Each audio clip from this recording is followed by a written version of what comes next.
ನಮಸ್ಕಾರ. ತುಂಬ ಜನ ಟೆಕ್ಸ್ಟ್ ಮಾಡಿದರು, ಸೀರೆಗಳನ್ನ ಹೇಗೆ ಕ್ಲೀನ್ ಮಾಡೋದು ಅಂತ. ಡ್ರೈ ಕ್ಲೀನಿಗೆ ಕೊಡಬೇಕಾ ಅಥವಾ ಮನೆಯಲ್ಲೇ ವಾಶ್ ಮಾಡಬೇಕಾ ಅಂತ. ನಾನು ಸಾಮಾನ್ಯವಾಗಿ ಸೀರೆಗಳನ್ನ ವಾಶ್ ಮಾಡೋದಿಲ್ಲ.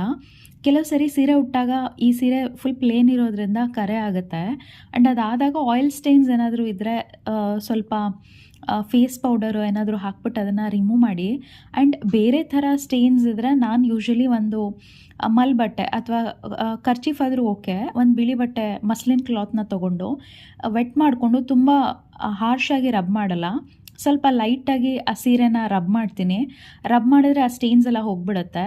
ಅದನ್ನು ಶೇಡ್ಸಲ್ಲಿ ಡ್ರೈ ಮಾಡಿ ಮಡ್ಚಿ ಎತ್ತಿಟ್ಕೊಳ್ತೀನಿ. ಆ್ಯಂಡ್ ವಾಷಿಂಗ್ ಬಗ್ಗೆ ಬಂದರೆ ಕೆಲವರು ನನ್ನ ಫ್ರೆಂಡ್ಸು ಮೈಸೂರು ಸ್ಯಾಂಡಲ್ ಸೋಪಲ್ಲಿ ಸೀರೆನ ವಾಶ್ ಮಾಡ್ತಿದ್ರು.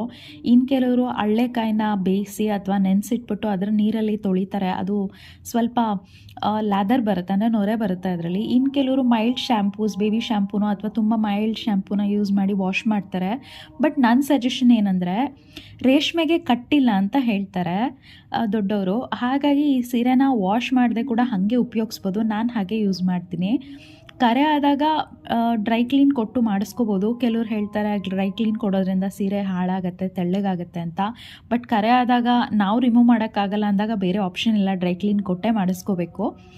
ಬಟ್ ಡಾರ್ಕ್ ಕಲರ್ ಸ್ಯಾರೀಸ್ನ ವಾಶ್ ಮಾಡೋದ್ರಿಂದ ಅದ್ರದ್ದು ಕಲರ್ಸ್ ಹೋಗೇ ಹೋಗುತ್ತೆ. ನಾವು ಬೇರೆ ಬಟ್ಟೆಗಳಾದರೆ ಸ್ವಲ್ಪ ಉಪ್ಪು ನೀರಲ್ಲಿ ನೆನೆಸ್ಬಿಟ್ಟು ಆಮೇಲೆ ಅದ್ರದ್ದು ಕಲರ್ ರಿಟೇನ್ ಆಗೋ ಥರ ಮಾಡಿ ಆಮೇಲೆ ವಾಶ್ ಮಾಡ್ತೀವಿ. ಬಟ್ ಈ ಸೀರೆಗಳು ಹಂಗೆ ಮಾಡೋಕ್ಕಾಗೋದಿಲ್ಲ. ಹಾಗಾಗಿ ನಾನು ಸ್ಟೇನ್ಸ್ನ ಹಾಗೆ ರಿಮೂವ್ ಮಾಡ್ತೀನಿ, ವಾಶ್ ಮಾಡೋದಿಲ್ಲ.